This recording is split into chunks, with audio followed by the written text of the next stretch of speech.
Hello' everyone, welcome to my YouTube channel. আপোনালোকে কেনে আছে? ভালে আছেনে? আশা কৰিছোঁ আপোনালোকে ভালে আছে। আৰু ইয়াৰ চাওঁচোন আজি কি লৈ ৰেচিপি ওলাইছোঁ। লোকেল মুৰ্গীৰ জোল। আপোনালোকে খায়নে বাৰু? গাঁৱৰ মানুহ লোকেল মুৰ্গী খাবলৈ খুবেই ভাল লাগে।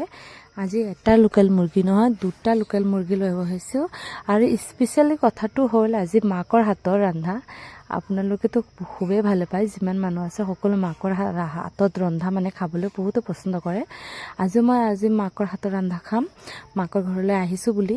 আৰু এয়া চাওঁচোন মায়ে কি কাটি ৰাখিছে, ইমান মাংস, লোকেল মুৰ্গীৰ মাংস। এইখিনি কেৰাহীত ডাঙৰ ডাঙৰকৈ আলু 4টামান আলু কাটি দিছে।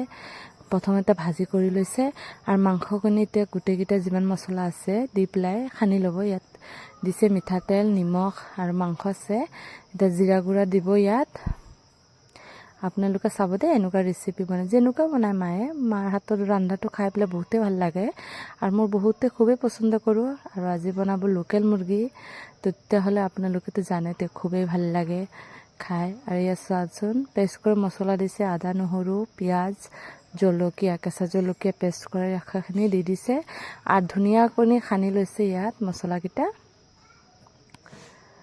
আৰু ইয়াত সানা চেচ আৰু দি দিব এতিয়া হালধি গুড়ি, আন্দাজ মতন হালধি গুড়ি দি দিছে। আৰু মই ৰেচিপিটো ফ'ল' কৰি আছোঁ দেই, মানে ৰেচিপিটো আপোনালোকৰ ওচৰত দেখুৱাইছোঁ আমাৰ মায়ে কেনেকুৱা বনাই খোৱা। তো আপোনালোকে চাওক, ধুনীয়া কৰি ৰেচিপিটো ফ'ল' কৰি আছোঁ।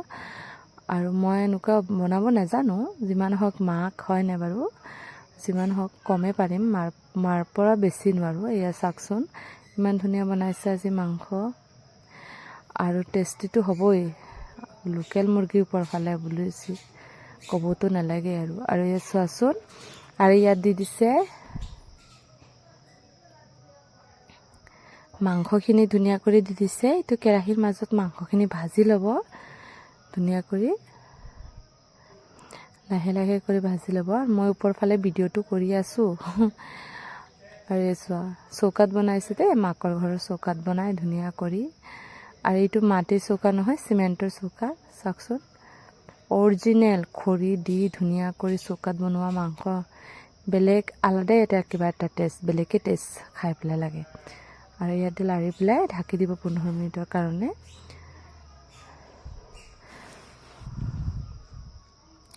এই 15 মিনিট হৈ গ'ল, আকৌ ঢাকনাটো উঠাই দিছে। চাওকচোন কালাৰটো কেনেকুৱা আহিছে। আকৌ লৰাইছে। ইয়াত দি দিব গুড়া জলকীয়া পাউডাৰ কালাৰৰ কাৰণে। আপোনালোকে যিমান জ্বলা খাব সিমান জ্বলাই দি দিব। যিমানখিনি আমি খাইছোঁ সিমানখিনি পৰিমাণে জুখি দিছে মায়ে।